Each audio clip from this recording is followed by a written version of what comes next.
नमस्कार विद्यार्थी मित्रांनो, तुमचं सर्वांचं स्वागत राजमुद्रा अकॅडमीच्या ट्रस्टेड ऑनलाईन प्लॅटफॉर्मवर. आपण आपल्या या नवीन बॅचची आत्ता सुरुवात केली. या बॅचच्या अनुषंगानं काल मी एक लेक्चर घेतलं होतं, आज दुसरं लेक्चर. कालचं लेक्चर जनरल होतं, महाराष्ट्र लोकसेवा आयोगानं काय बदल केले वगैरे वगैरे. आज मी तुम्हाला पहिल्या पेपरविषयी सांगणार आहे, जनरल स्टडीजचा पहिला पेपर. या पेपरचं वैशिष्ट्य काय आहे माहिती आहे तुम्हाला? या पेपरमध्ये इतिहास आहे, भूगोल आहे, आर्ट अँड कल्चर वगैरे वगैरे भाग आहे ना. हे या पहिल्या पेपरचं वैशिष्ट्य जनरल स्टडीजचं. तर त्याच्यातला इतिहासाचा जो सेक्शन आहे त्याच्याविषयी काही महत्त्वाच्या गोष्टी मी आता तुम्हाला सांगणार आहे. बरोबर? परत स्वागत तुम्हा सर्वांचं. आणि हा पोरांनो, आपले सगळे सोशल मीडिया प्लॅटफॉर्म राजमुद्रा अकॅडमीचे insta page, Facebook, YouTube subscribe केलं का नाही? ॲप डाउनलोड केलं का नाही? येलो कलरचं ॲप आहे मनोहर बोळे ऑफिशियल टेलिग्राम चॅनल, पटकन सबस्क्राईब करा सगळं. चलो, इतिहासाचा जर विचार केला ना मित्रांनो, जनरली मी जर आपल्या वर्गामध्ये प्रश्न विचारला की इतिहास कोणाला सोपा वाटतो, तर असे क्वचितच कोणी मिळतं की जे हात वर करते की सर मला इतिहास सोपा आहे. मग मी एक गोष्टीचा विचार केला की इतिहास मुलांना अवघड का वाटतो. तर इतिहास अवघड वाटण्याची काही कारणं आहेत. सगळ्यात महत्त्वाचं कारण हे आहे की आपण फक्त इतिहासाचा अभ्यास फॅक्ट बेस्ड करतो. तसं नाही करायला पाहिजे. इतिहासाचा अभ्यास कसा करायला पाहिजे? सोपं. आता तुम्हाला काही कोड्यात न टाकता सरळ सरळ उत्तर देत जातो, कारण आपल्याला भरपूर बघायचं आहे आज. इतिहासाच्या अभ्यासाचं आहे ना, एक गोष्ट लक्षात ठेवा, इतिहासाला गोष्टीच्या स्वरूपात अभ्यास करायचा. तुम्ही फक्त इसवी सन आणि फॅक्ट्सच करत गेले ना, मग ते लक्षात कसं राहील बरं तुमच्या? सांगा बरं. नाही राहणार. गोष्टीच्या स्वरूपात जर आपण इतिहासाचा अभ्यास केला तर तो विषय आपल्या डोक्यामध्ये पर्कोलेट होतो, झिरपतो, मग समजतो. जसं इतिहासाच्या बाबतीत होतं ना, सेम इकॉनॉमिक्सच्या बाबतीतही मुलांचं होतं. नुसती आकडेवारी ते नंतर पाहायचं असते पोरं हो. पहिले आपल्याला कन्सेप्ट समजल्या का? त्याच्यामुळं इतिहासाचा अभ्यास करताना सुरुवातीला ही गोष्ट नक्की लक्षात ठेवा. नुसती आकडेवारी, नावं, इसवी सन याच्यावर लक्ष नाही द्यायचं, तर विषय समजून घेण्यावर भर द्यायचा. विषय समजून घ्यायचा असेल तर त्याला गोष्टीच्या स्वरूपात वाचायचं. Clear friends?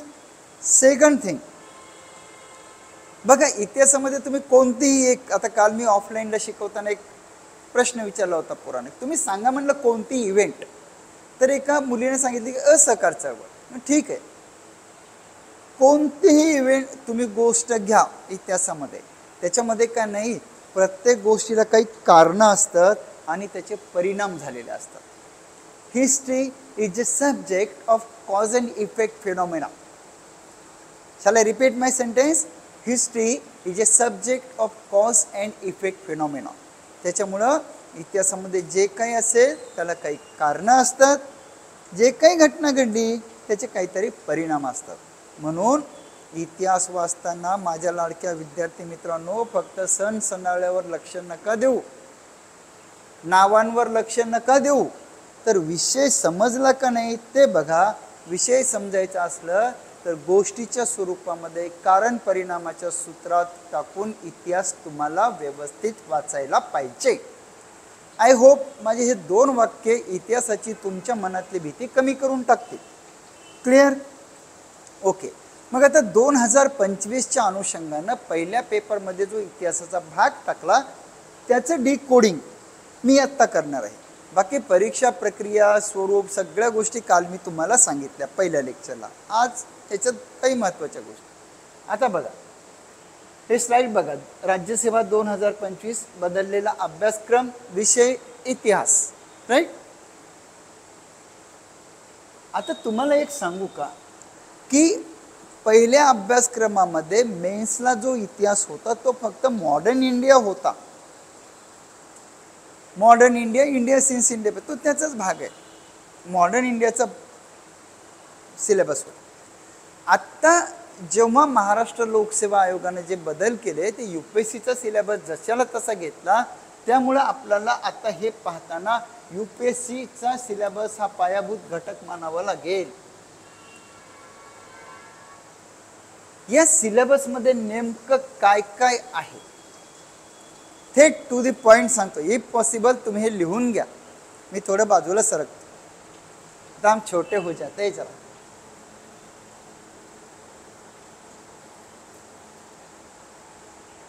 थोडक्यात त्याला बोली भाषेत काय म्हणतात, आर्ट अँड कल्चरचा सिलेबस, कला संस्कृतीचा सिलेबस, बरोबर. हे आपल्याला सिलेबसला असलेला पहिला पॉइंट. दुसरा पॉइंट आहे आधुनिक भारताचा इतिहास. आधुनिक भारताचा इतिहास 18व्या शतकातील घटना, समस्या, व्यक्तिमत्वे, सर्व आधुनिक भारताचा इतिहास. तिसरा पॉइंट आहे स्वातंत्र्य लढा. आता बघा त्याच्यात थोडंसं तुम्हाला फरक सांगू मी. याच्या अगोदरची जी दुसरी स्लाइड होती ना, त्याच्यामध्ये काय अपेक्षित होतं, 1 मिनिट हा फ्रेंड्स.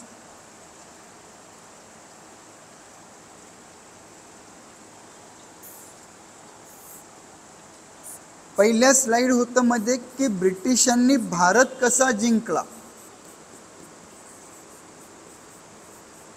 2 नंबरच्या याच्यामध्ये भारताच्या इतिहासाच्या अनुषंगाने.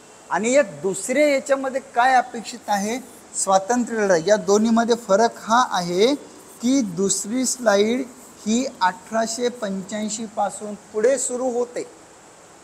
हे म्हणून बघा, आपण जेव्हा इतिहासाचा, आधुनिक भारताचा इतिहासाचा अभ्यास करतो ना, त्याचे 3 सेक्शन्स कायम लक्षात ठेवा. पहिलं सेक्शन ब्रिटिश भारतात आले कसे, स्थिर स्थावर झाले कसे, याला सुद्धा आधुनिक भारताचा इतिहास असंच नाव आहे, एकदम टिपिकल. दुसरा टप्पा आहे स्वातंत्र्य लढा 1885 ते 1947. पहिला टप्पा कधीपर्यंत होता, 1608 ब्रिटिश भारतात आल्यापासून ते 1885 पर्यंत आधुनिक भारताचा इतिहास त्याला म्हणायचे. ॲक्च्युली तो आधुनिक भारताच्या इतिहासाचा हा सुद्धा पार्ट आहे. आणि हा दुसरा टप्पा जो होता आधुनिक भारताचा, त्याला स्वातंत्र्य लढा म्हणतात. ब्रिटिश भारतात आल्यापासून ते राष्ट्रीय काँग्रेसची स्थापना झाल्यापासून ते भारताला स्वातंत्र्य मिळेपर्यंतचा भाग यामध्ये येतो. याच्यात विविध टप्पे आले. मग टप्प्यामध्ये तुम्हाला उदाहरण सांगू मी, मवाळांचा टप्पा आला, जहालांचा टप्पा आला, गांधी युग आलं. लक्षात आलं का, वेगवेगळे टप्पे आले, भिन्न घटकांचे योगदान आले. मी तुम्हाला उदाहरणाचा कसं सांगतो, भिन्न घटकामध्ये काय काय, तसं भरपूर अपेक्षित आहे, पण थोडक्यात सांगतो काय अपेक्षित. आझाद हिंद सेनेचं योगदान होतं का नाही, क्रांतिकारी चळवळीचं योगदान होतं का नाही, शेतकऱ्यांचे लढे होते का नाही, कामगारांचे लढे होते का नाही, होतं नाही सगळं. ही गोष्ट लक्षात घ्या, विभिन्न घटकांचं योगदान. टप्प्यामध्ये मवाळ, जहाल आणि गांधी असं मी तुम्हाला सांगितलं स्वातंत्र्य लढ्याचा, आणि विविध घटकांमध्ये काही घटक सांगितले. याचाच अर्थ 1885 पासून ते 1947 पर्यंत जे काही घडलं ते all things event comes under freedom struggle. Right, ठीक आहे. थांबा, आपण जरा पेन बदलू. तुम्हाला वाटतंय नाही हे जरा हे होते, 1 मिनिट, हे पेन घेऊन बघू बरं. हवाय पुरव जरा. हां, इट विल वर्क. लक्षात आलं. या स्वातंत्र्य लढा हा सेकंड पार्ट. पहिला पार्ट काय होता, आधुनिक भारताचा इतिहास. हे परत स्पष्ट करतो, लिसन केअरफुली. स्वातंत्र्य लढा सुद्धा आधुनिक भारताच्या इतिहासाचा भाग आहे, पण तो जो आधुनिक भारताचा इतिहास होता ना, तो ब्रिटिश भारतात आले कसे, स्थिर स्थावर झाले कसे, त्याच्याशी संबंधित होता. आणि हा जो भाग आहे तो 1885 पासून, म्हणजे जेव्हा आपल्याला कळलं ब्रिटिश लोक परके आहेत, तर ब्रिटिशांना भारताच्या बाहेर काढण्यासाठी आपण काय काय केलं. Am I right. चला, 2 भाग सांगितले, एकदा परत बघून घेता का. थांबा,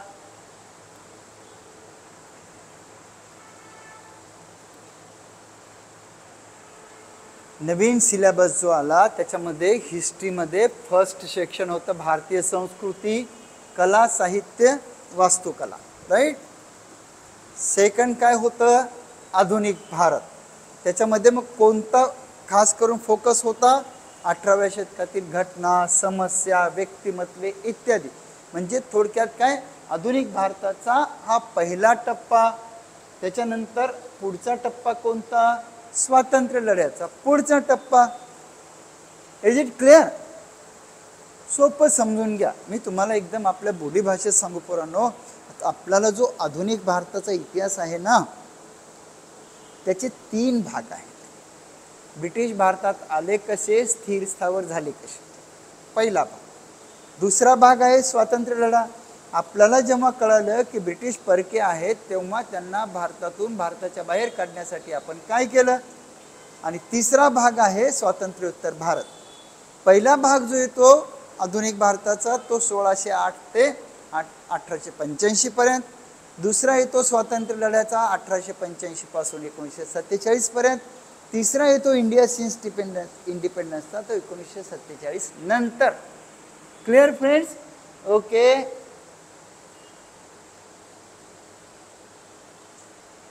आता हे जरा नवीन आहे. तुम्हाला माहित आहे का, या वर्षीच्या सिलेबसमध्ये गेल्या वर्षीच्या तुलनेत नवीन काय काय आहे. मी तुम्हाला 2 नवीन गोष्टी सांगतो इथं पटकन. एक नवीन आहे ते हा भाग,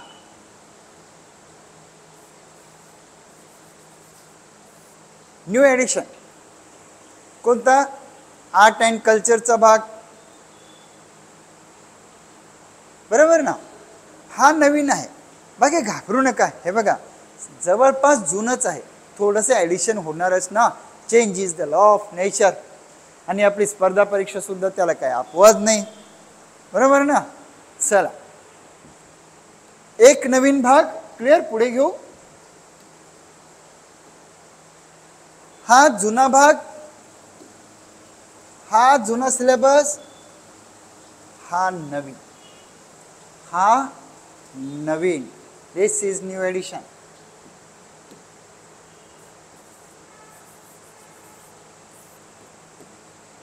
दिस is new edition, world history. But friends, don't be afraid of it. का, वर्ल्ड हिस्ट्रीचा सिलेक्टेड सिलेबस आहे, पूर्ण सिलेबस नाही. सिलेक्टेड सिलेबसमध्ये साधारणतः काय विचारलंय, तर unification of Italy Germany, industrial revolutions, पहिलं महायुद्ध, दुसरं महायुद्ध, फ्रेंच राज्यक्रांती, रशियन राज्यक्रांती वगैरे. म्हणजे ज्या घटनांनी जगावर प्रभाव टाकला त्या घटना. म्हणून वर्ल्ड हिस्ट्री हे जरी दिसत असलं तरी हे पूर्णला पूर्ण सिलेबसला नाही. क्लिअर? इत्यादी लिहिलंय. हे 2च नाही तर असे काही, हे 2च नाही तर असे काही, बरोबर.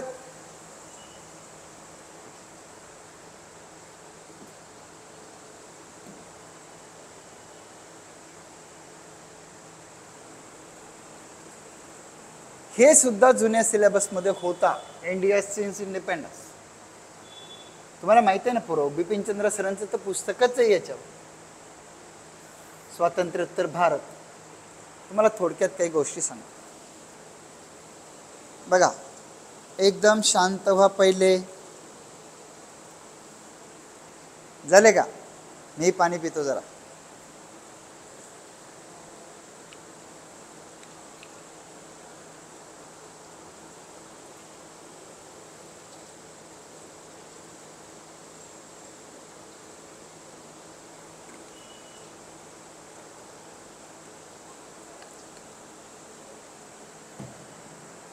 नवीन आणि जुन्या सिलेबसमध्ये फरक काय? आधुनिक भारत, स्वातंत्र्य लढा आणि स्वातंत्र्योत्तर भारत हे जुन्या सिलेबसला होते, सगळ्या परीक्षांना आहेत. पहिला मुद्दा. दोन्हीमध्ये हे होते. मग फरक काय आता ह्याच्यात ॲड काय झालं असं जर तुम्हाला कोणी पटकन विचारलं तर तुम्हाला झटकन उत्तर सांगता आलं पाहिजे. ॲड काय झालं? आर्ट अँड कल्चरचा भाग आणि वर्ल्ड हिस्ट्रीचे सिलेक्टेड टॉपिक. काय ॲड झालं?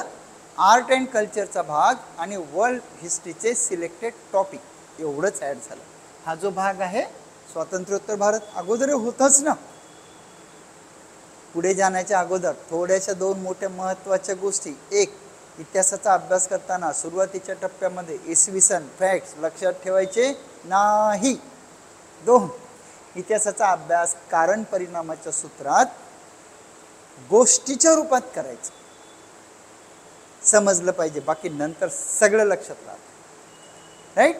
तर हे 5 महत्त्वाचे सेक्शन होते आपल्या या सिलेबसमध्ये, ज्याच्यातले कंप्लीट नवीन सेक्शन म्हणजे 2, आर्ट अँड कल्चर आणि वर्ल्ड हिस्ट्री. तुम्ही जर सिलेबस किंवा UPSCच्या जर पेपर पाहिल्या, कारण MPSCचं आणखीन डिस्क्रिप्टिव्ह यायचं आहे, तर तुम्हाला हे लक्षात येईल की तो दोन्ही सेक्शनचा सिलेबस मर्यादित आहे. म्हणून माझ्या विद्यार्थी मित्रांनो, अजिबात भीती बाळगू नका की खूप सिलेबस मोठा झाला, हे झालं ते झालं. सगळं 2 सेक्शन सोडले तर आपण ते अभ्यास केलेला आहे MPSC जुन्या पॅटर्नमध्ये. क्लिअर? मला सांगा थोडंसं, मला तुमची आता एकदा तुमच्याशी संवाद साधतो. स्वातंत्र्योत्तर भारत काय महत्त्वाचं आहे बरं याच्यामध्ये? संस्थानांचं विलिनीकरण कसं झालं? भारतीय संघराज्याची पुनर्बांधणी जी होती ती कशी झाली? पंडित जवाहरलाल नेहरूंच्या काळामध्ये काय महत्त्वाच्या घटना घडल्या? तुम्हाला काही महत्त्वाच्या गोष्टी जाणवतील. भारत चीन युद्ध, भारत पाकिस्तान युद्ध, भारताचं परराष्ट्र धोरण. मी काय म्हणलं तुम्हाला, एक गोष्ट नक्की करून बघा. स्वातंत्र्योत्तर भारताचा अभ्यास करताना पंतप्रधानांची कारकीर्द डोळ्यासमोर ठेवा. स्वातंत्र्योत्तर भारताचा अभ्यास करताना पंतप्रधानांची कारकीर्द डोळ्यासमोर ठेवा. मग तुम्हाला लक्षात येईल महत्त्वाचं काय. तुम्हाला काय वाटतं, कोणत्या पंतप्रधानांच्या काळात तुम्हाला जास्त अभ्यास करावा लागेल? जवाहरलाल नेहरूंच्या? नाही. सन 2000 पर्यंतचा जर विचार केला तर तुम्हाला सर्वात जास्त अभ्यास करावा लागेल तो इंदिरा गांधीजींच्या कालखंडामध्ये. कधीतरी कोणीतरी गुंगी गुडिया म्हणून हिनवलं आणि कधीतरी कोणीतरी रुद्रावतार धारण केलेली दुर्गा असं मत. जवाहरलाल नेहरू नंतर सर्वात जास्त काळ त्या भारताच्या पंतप्रधान होत्या. तुम्हाला जे स्वातंत्र्योत्तर भारताचा विचार करता सर्वात जास्त अभ्यास किंवा लक्षात ठेवावं लागेल म्हणा, टॉपिक म्हणा, हे कुठं असतील तर इंदिराजींच्या कालखंडामध्ये. ओके. जवाहरलाल नेहरूंच्या कालखंडात काय झालं ते बघा. उदाहरणार्थ इंडियन फॉरेन पॉलिसी, अलिप्ततावादी धोरण. शास्त्रीजींच्या काळात ताशकंद करार. इंदिरा गांधीजींच्या काळात अबाबा खूपच. अणुस्फोट असू द्या, इस्रोची स्थापना असू द्या, इंडियन स्पेस रिसर्च ऑर्गनायझेशन, बँकांचं राष्ट्रीयकरण असू द्या, हिस्ट्री, बांगलादेशची निर्मिती असू द्या, काही असू देत, त्यांच्या काळात तुम्हाला सर्वात जास्त अभ्यास करावा लागेल. मग असंच राजीव गांधीजींच्या काळात काय झालं तर सार्कची स्थापना होती, भारत श्रीलंका मैत्री करार होता, वगैरे वगैरे. तर मला काय म्हणायचं, स्वातंत्र्योत्तर भारताचा अभ्यास करताना तुम्हाला मी सांगू का खरं, तुमचं 1 तासामध्ये तुम्हाला आउटलाईन कळेल. तुम्ही एकच काम करा, major event during Jawaharlal Nehru, major event during Indira गांधीजी, major event during Lal Bahadur Shastri, शोधा तुम्ही, लगेच सापडेल. स्वातंत्र्योत्तर भारतावर प्रश्न नक्की येतो. पण या कालखंडाचा अभ्यास करण्याची याची एक ट्रिक मी तुम्हाला सांगितली, ते म्हणजे पंतप्रधानांना केंद्रबिंदू मानून अभ्यास करणं. क्लिअर? आता सिलेबसचा ही शेवटची स्लाइड होती. मला तुम्हाला दुसऱ्या काही गोष्टीविषयी बोलायचं आहे म्हणून मी हे पटापट घेतलंय.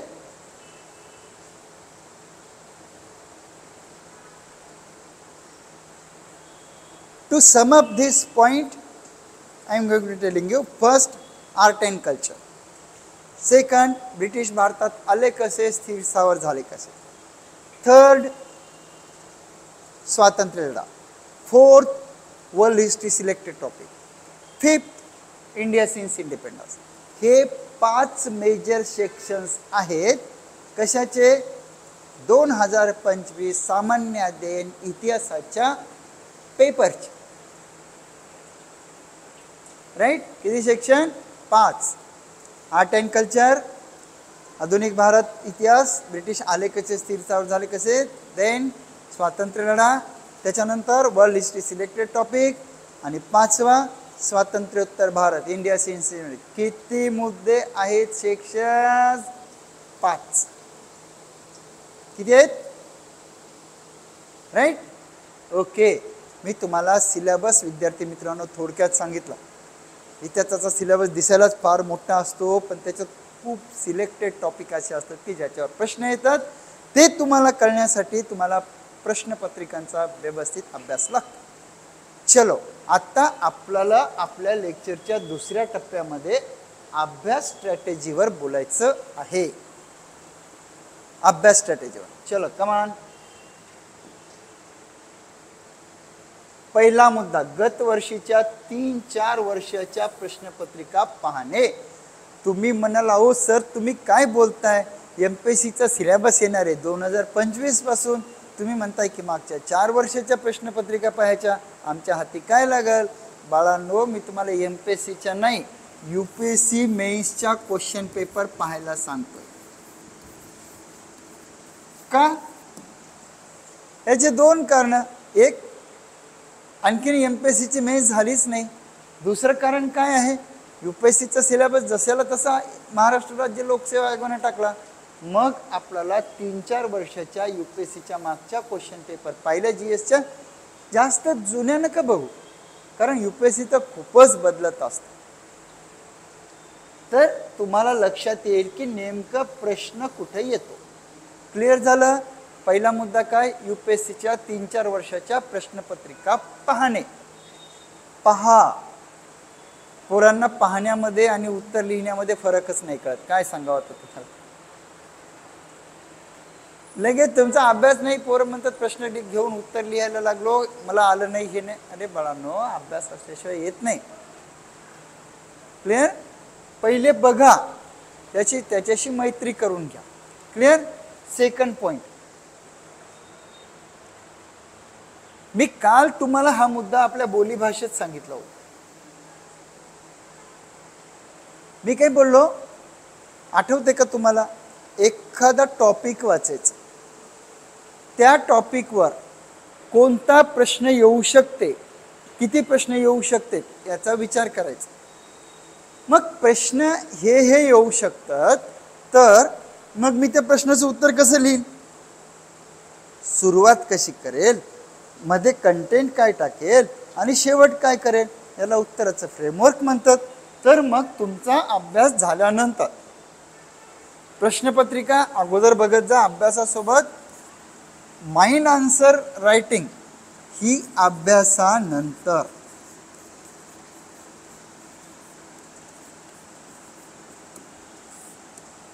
अभ्यास झाल्यानंतर तुम्ही तुमच्या मनामध्ये त्या प्रश्नांची उत्तरं तयार करून पहा. हा विचारला बाबा हा प्रश्न आहे, भारतीय राज्यघटनेची मूलभूत चौकट स्पष्ट करा. मग मी त्या प्रश्नाची सुरुवात कशी करेल? पॉलिटीचं सांगेल, सॉरी, GSचं कोणतंही सहज उदाहरण म्हणून वेगळं घेतो. इतिहासाचं जर म्हणलं, समजा एक आपण वेगळं हे घेऊ, गांधीजींचे तत्वज्ञान आणि तंत्र याची भारतीय स्वातंत्र्य लढ्यातील भूमिका स्पष्ट करा. झालं, आपण इतिहासाचा प्रश्न घेऊ. तर मग मी याच्यामध्ये काय लिहीन, सुरुवात काय करेल, कंटेंट काय टाकेल मध्ये, आणि शेवट काय करेल. बरोबर? याला मध्ये मनामध्ये उत्तर तयार करणे असं म्हणतात. पण हे कधी करायला पाहिजे? अभ्यास झाल्यानंतर. सुरुवातीला करून काय फायदा आहे का? नाही. तिसरा मुद्दा, जे काही तुम्हाला सिलेबस आहे त्याच्या हे तिसरा मुद्दा सांगण्याच्या अगोदर कदाचित एक पुढे मुद्दा येईल, तो मला तुम्हाला सांगू देते. एक मिनिट.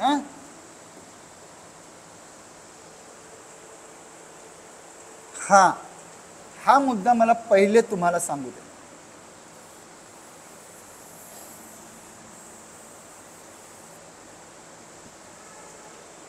जो काही सिलेबस आहे तो MPSCने दिलाय आपल्याला, त्या सिलेबसच्या प्रत्येक पॉइंटवर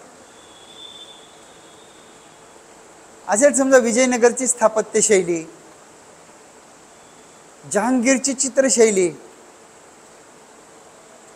मुघलांची वास्तुकला, काय जे आहे ना, जे काही सिलेबसमध्ये तुम्हाला पॉइंट्स दिले, फेमस पर्सनॅलिटी म्हणजे समजा लोकमान्य टिळक असतील, तर काही असू द्या, सिलेबसच्या प्रत्येक पॉइंटवर कमीत कमी 2-3 पेजेसच्या नोट्स तयार करून ठेवा मित्रांनो. नोट्स तेव्हाच कामाला येतील जेव्हा तुमचा अभ्यास झालेला असेल. त्याच्यामुळं अभ्यास झाल्याशिवाय नोट्स काढू नका, नाहीतर नोट्स फार एवढ्या मोठ्या होतात, बहुत बड्या होतात, एवढ्या मोठ्या है ना. पण तो टॉपिक समजल्यानंतर, तो विषय समजल्यानंतर आपल्याला त्याचा क्रक्स काढता आला पाहिजे. तो क्रक्स प्रत्येक पॉइंटवर 2-3 पेजेसच्या नोट्स काढून तुम्हाला तो उत्तरता आला पाहिजे. आत्ता मी तुम्हाला रिव्हर्स नेतो या मुद्द्यावर. कोणत्या?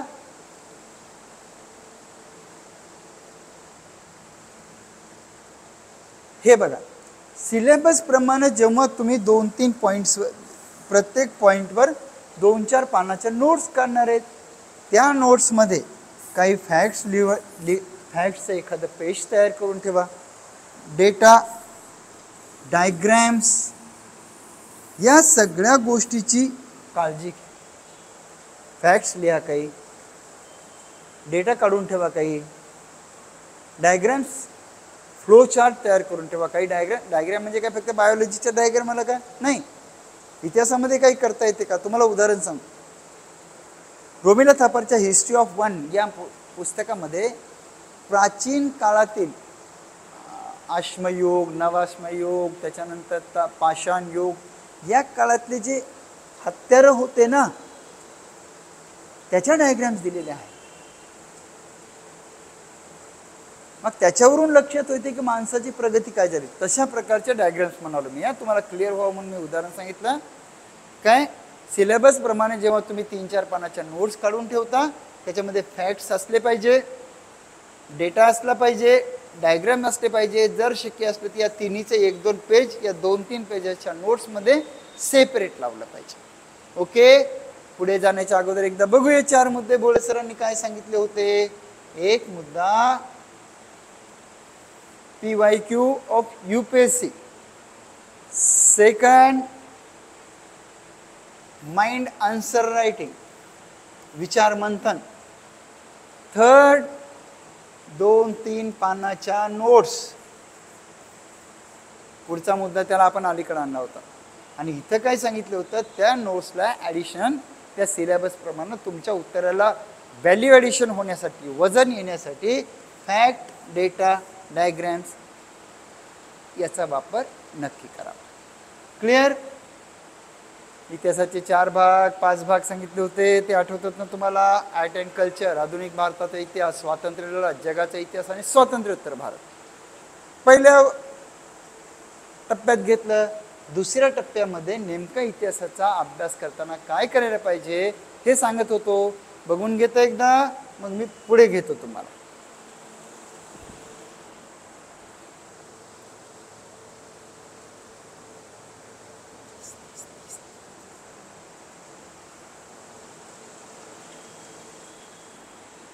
झालं काय बघून पोरांनो.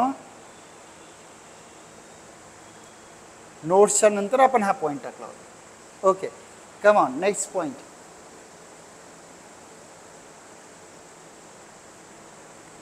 आता बघा, हे तुम्हाला मी एक उदाहरण देतो.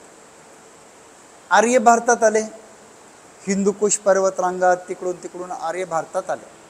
आता तुम्हाला एक उदाहरण वेगळं देतो हां, मग तुम्ही सांगा मला याच्यात मी दोन विषय जोडले. आर्य भारतात आले, सप्तसिंधूचा प्रदेशामध्ये आर्य सेटल झाले. का सेटल झाले? इथं जॉग्रफी आली.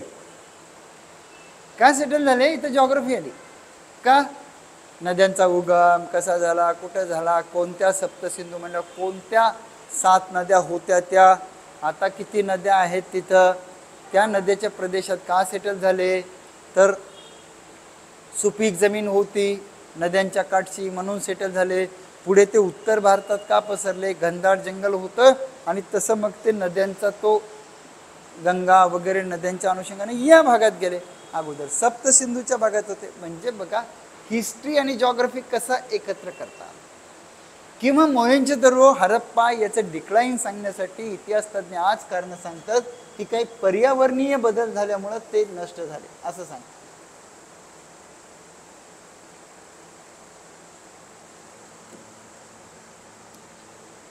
म्हणजे मला काय म्हणायचं, इतिहासाचा अभ्यास करताना मित्र तुम्हाला आणखीन एक उदाहरण सांगतो, त्यानंतर आपण पुढे चलू.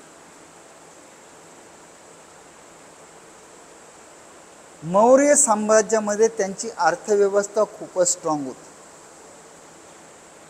हरप्पा संस्कृतीच्या काळामध्ये, मोहेंजोदडोच्या काळामध्ये लोथलला जहाजाची प्रतिकृती भेटली, लाकडी जहाजाची. याचा अर्थ ते बंदर होतं, दॅट वॉज पोर्ट.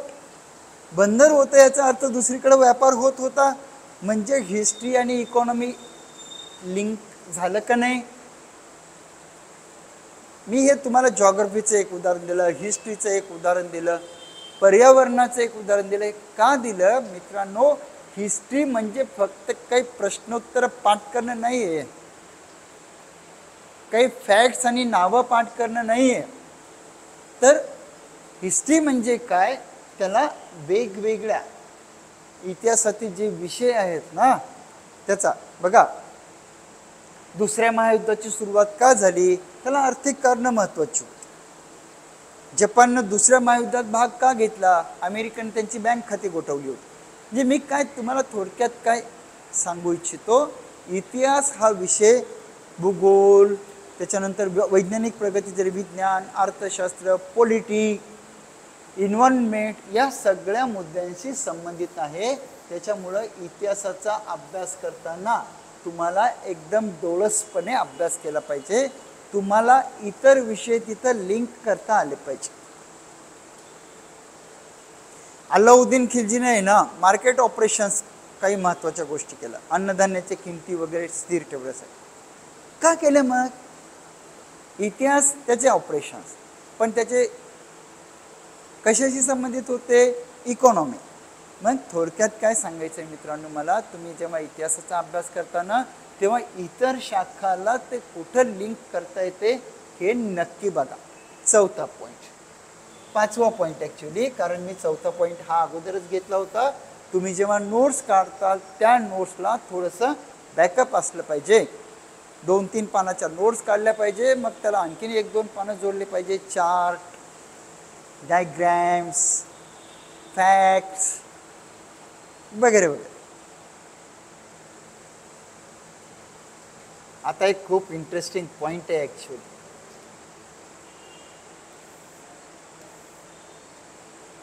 मी काल तुम्हाला NCERTच्या पुस्तकाविषयी सांगितलं होतं. काय सांगितलं होतं माहिती आहे तुम्हाला, एकदम सोपी भाषा आहे असं मी बोललो होतो. सुलभ मांडणी. तुम्ही काहीतरी असं एकदम काय म्हणतात त्याला, आपसे कुछ तूफानी एक्सपेक्ट नाही करते एक्झामिनर. खूप काहीतरी वेगळं करायचं, मी असं करणार, हे उत्तर असं, ते उत्तर तसं, अशी सुरुवात अशी शेवट, नो. एकदम सहज सोप्या भाषेत छोट्या छोट्या वाक्यांचा वापर करून आपलं उत्तर असलं पाहिजे. सहज सोप्या भाषेत छोट्या छोट्या वाक्यांचा वापर करून आपलं उत्तर असलं पाहिजे, बरोबर. मग तुमची ही जे इतिहास तुम्ही लिहित आहे, सगळ्यात महत्त्वाचा प्रश्न की तुम्हाला प्रश्न समजला का. दुसरा महत्त्वाचा मुद्दा, तुम्हाला त्या प्रश्नाच्या अनुषंगाने उत्तराचा टेक ऑफ घेता आला का, म्हणजे प्रश्नाला धरून उत्तराची सुरुवात करता आली का. तिसरा महत्त्वाचा प्रश्न, तुम्हाला अपेक्षित कंटेंट देता आले का.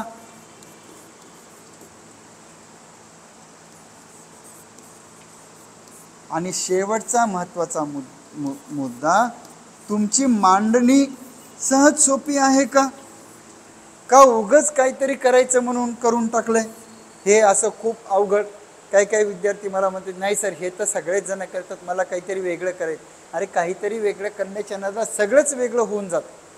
तसं काही आग्रह नका देऊ, जे आहे ते व्यवस्थित करता. कमिंग टू आवर पॉईंट, उत्तरातील सुलभता, उत्तरातील सुलभ मांडणी, थोडासा वेगळेपणा. कुठं काही चार्ट काढता येते का, कुठं काही बॉक्स करता येते का, कुठं हिस्ट्रीमध्ये एखाद्या ठिकाणी कुणी काही पुरं मॅप काढून दाखवतात की इथं इथं असं असं होतं. उदाहरण दांडी मार्च गांधीजींचा दाखवला, तो समुद्रकिनारी होता वगैरे गोष्टी तुम्हाला दाखवता येते का. हा 6वा पॉईंट होता. राईट. चला आपण आता शेवटच्या टप्प्यात चाललो.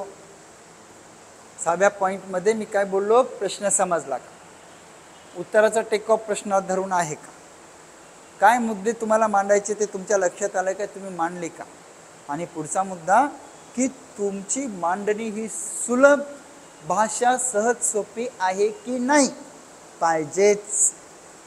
Is it clear. आणखीन एक मुद्दा, मागच्या काही वर्षाच्या UPSCच्या प्रश्नपत्रिकांचा जर आपण विचार केला ना पुरानो, तर गांधी कालखंड कधी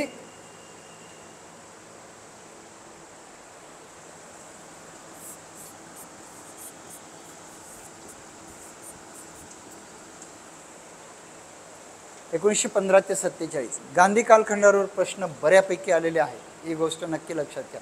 देन महिलांचं योगदान थोडासा वेगळा पॉईंट आहे, म्हणून इथं बरेच प्रश्न आलेले आहेत. UPSCचा जर विचार केला तर UPSC आता नवीन बदल करू इच्छिते. शक्य असलं तर याच्यावर थोडा फोकस ठेवा. पण तुम्ही लॉटरी खेळावी असं मी कोणालाच सांगत नाही, बरोबर. जे आहे तेवढं तुम्ही मात्र व्यवस्थित करा. मी असं नाही म्हणत की हे 2च कालखंड करा, सगळं करा. राहू द्या ना जरा इथं लक्ष, काय फरक पडतो. तर मित्रांनो, मला तुम्हाला हे महत्त्वाचे मुद्दे सांगायचे होते. आय थिंक की माझे सगळे मुद्दे संपले. तुमचे आभार मानण्यापूर्वी काही महत्त्वाच्या गोष्टी परत सांगतो. नवीन सिलेबस जो आला, टू दी पॉईंट एकदम, नवीन सिलेबस जो आला त्याच्यातले 3 सेक्शन्स आपल्याला ऑलरेडी होते. आधुनिक भारताचा मुद्दा, स्वातंत्र्य लढा आणि स्वातंत्र्योत्तर भारत ऑलरेडी होते, बरोबर. 2 कोणते ॲड झाले, आर्ट अँड कल्चरचा भाग ॲड झाला आणि वर्ल्ड हिस्ट्रीचे काही टॉपिक ॲड झाले, सगळं नाही. क्लिअर झालं, म्हणजे खूप काही वेगळं नाही. पहिला मुद्दा. दुसरा मुद्दा 5 सांगितले होते, कोणता, आर्ट अँड कल्चर, आधुनिक भारताचा इतिहास, स्वातंत्र्य लढा, वर्ल्ड हिस्ट्री आणि इंडिया सिन्स 5 मुद्दे. इतिहासाचा अभ्यास करताना मी आज आले तेव्हा तुम्हाला सुरुवातीला सांगितले की नुसतं फॅक्ट्सवर लक्ष नका देऊ, विषय समजून घेण्यावर लक्ष द्या. Because history is a subject of cause and effect phenomena. कारण परिणामाच्या सूत्रात वाचा आणि त्याला गोष्टीच्या रूपात समजून घ्या, बरोबर. मग हे काही मुद्दे तुम्हाला मी सांगितले होते. उत्तरं कशी लिहायची, नोट्स मात्र नक्की काढा. ॲटलिस्ट प्रत्येक टॉपिकवर, प्रत्येक टॉपिकच्या सब टॉपिकवर त्याच्यात जे लाईन आहेत त्याच्यावर तुमच्या 2-3 पानाच्या तरी नोट्स असल्या पाहिजे.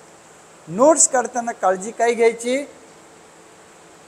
सांगा, विषय समजल्याशिवाय नोट्स काढायच्या नाही.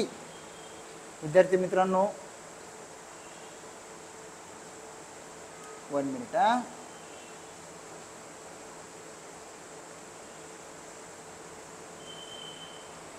तुमचे आभार मानण्याच्या अगोदर काही महत्त्वाचे मुद्दे. आपली राजमुद्रा ऑनलाईनची आता नवीन बॅच सुरू झाली. या बॅचला पहिल्यासारखीच आपली वैशिष्ट्ये आहेत. सर्व विषय व्यवस्थित शिकवण्यात येतील. नवीन जो सिलेबस ॲड झालेला आहे त्याचे लेक्चर्स होतील. रेकॉर्डेड लेक्चर्स असल्यामुळे तुमच्या सोयीनुसार तुम्ही पाहू शकता. डाऊट क्लिअरिंग सेशन्स असतील. 5 विषयाचे आपण फिल्म्स ओरिएंटेड प्रिंटेड नोट्सही देतो. बाकीच्यांच्या PDF देतो. करंट अफेअरचे सुद्धा लेक्चर्स आपले होत असतात. दर्जेदार शिक्षक, दर्जेदार शिकवणी हे आपलं टॅगलाईन आहे. म्हणूनच तुमच्यापैकीच कोणीतरी सुचवलेलं वाक्य, राजमुद्रा ए ट्रस्टेड ऑनलाईन प्लॅटफॉर्म.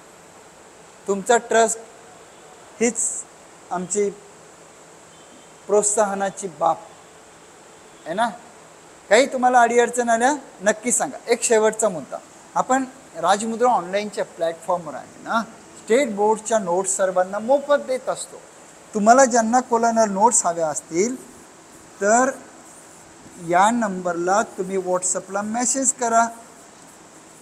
मेसेज करताना हाय म्हणून करायचा नाही, मेसेज करताना स्टेट बोर्ड नोट्स म्हणून मेसेज करा. 940 584 85 स्टेट बोर्ड नोट्स मेसेज करा, मी तुम्हाला नोट्स पाठवून देतो. राईट. तुमच्या काही सूचना असल्यास कॉमेंट बॉक्समध्ये टाका ना. उद्यासुद्धा संध्याकाळी 5 वाजता दुसऱ्या विषयाचे शिक्षक तुम्हाला भेटायला येतील. आपले डेमो लेक्चर चालू आहेत आणि ॲडमिशनसाठी तुम्ही या नंबरला फोन करू शकता. त्याच्यानंतर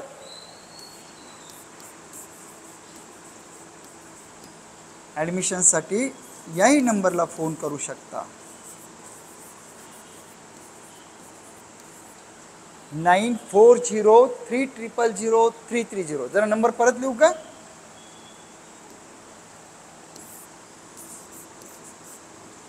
अरे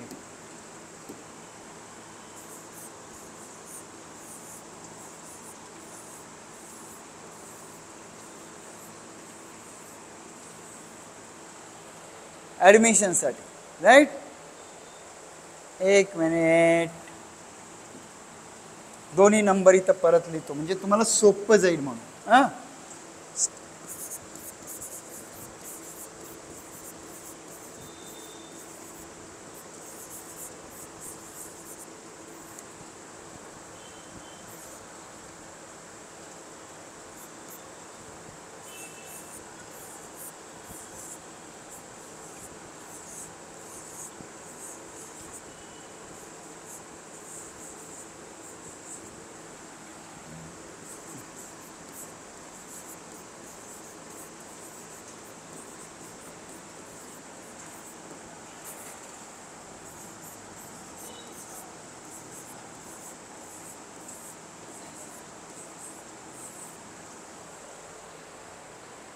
सरकू बाजूला एकदा वाचून घ्या.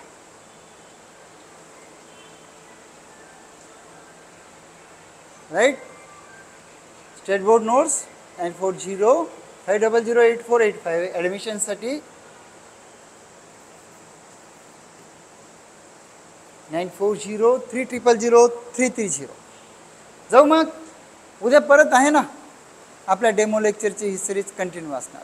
एन्जॉय फ्रेंड्स, आणि प्लीज डू सजेस्ट समथिंग. तुमचे काही सजेशन्स मोस्ट वेलकम. चलो बाय बाय.